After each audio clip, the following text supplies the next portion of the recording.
Welcome back to my channel. This is Georgie Premakumar talking about the presidential election in the United States of America.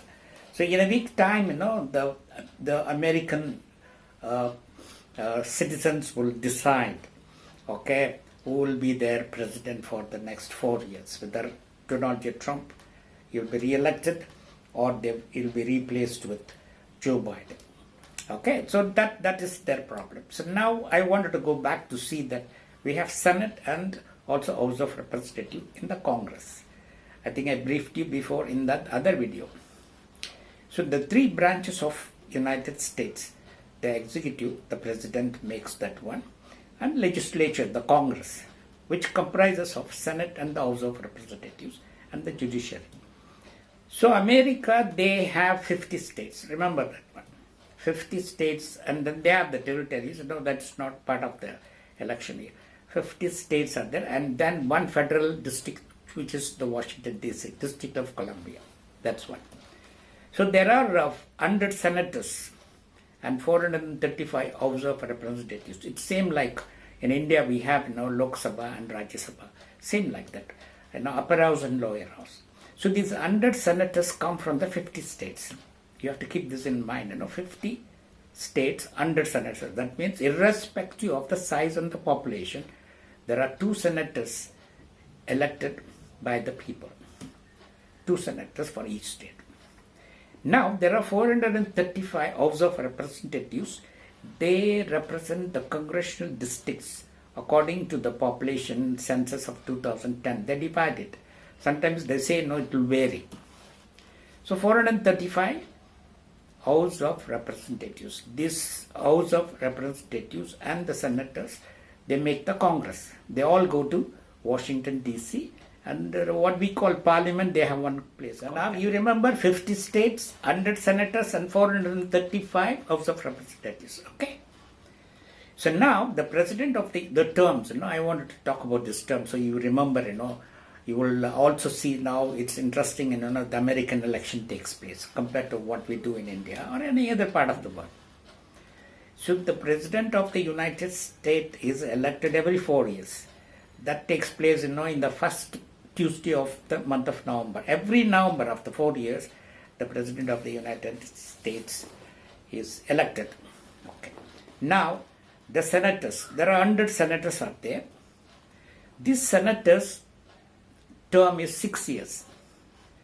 Senator term is 6 years. That means every 6 years, some senators they will retire or they will go for re-election. Okay. Now, 2020, there are around, I think around 32. So as I was talking about the terms of the senators and also House of Representatives and the president. President 4 years, 2 terms only can stay. Not more than 2 terms. But the senators, they can be there for any time. Like Joe Biden is for 47 years, he's a senator then. Okay, there is no term limit for them. But 6-year terms, they do it. Senators, they have 6-year term. But every 2 years, that 1/3 of the senators, they will go for re-election. So I think 2020, there are around 33 senators. Seats are for grab. That's what they say.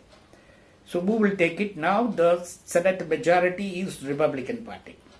So that's why they could pass and confirm the 9th associate judge of the Supreme Court. But the majority now is in House of Representatives is Democratic Party. So 3 different then. So the president got 4 years term.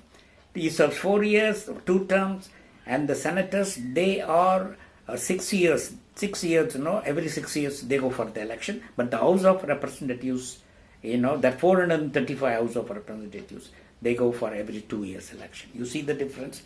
2, 4, 6 like that.